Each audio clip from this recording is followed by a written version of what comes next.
there's actually an area in your brain that's responsible for willpower.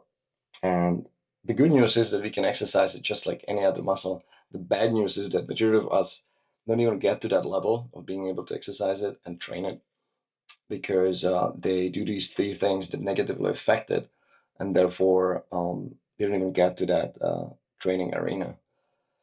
So number three is food.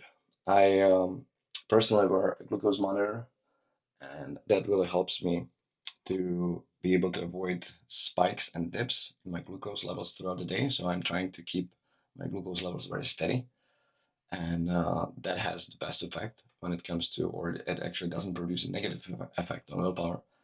Then number two is alcohol. Alcohol has a huge impact on willpower. Like on the days when you're hungover, you don't feel like progressing in your life. You don't feel like taking action on the things that matter to you. I stopped drinking alcohol over 1,000 days ago. I celebrated 1,000 days last Sunday, and I saved so many days of stalling progress. I'll actually have to do the math, but it's going to be in hundreds. And last is sleep. Sleep is the by far most important thing when it comes to willpower. You basically get up every single morning with a willpower tank, and it's going to be full or empty based on the amount and quality of sleep that you get. So those are the three things. It is food, your energy levels throughout the day because of how you ate. It is alcohol, whether or not you're letting alcohol stall your progress. And lastly, but the most important, is sleep.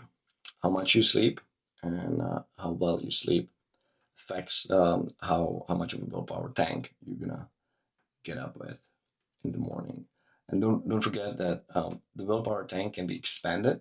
The area in brain that's responsible for it can actually grow in size, but in terms of whether you get all your 100% from what you have or whether you just wake up with 50, depends on the sleep that you get.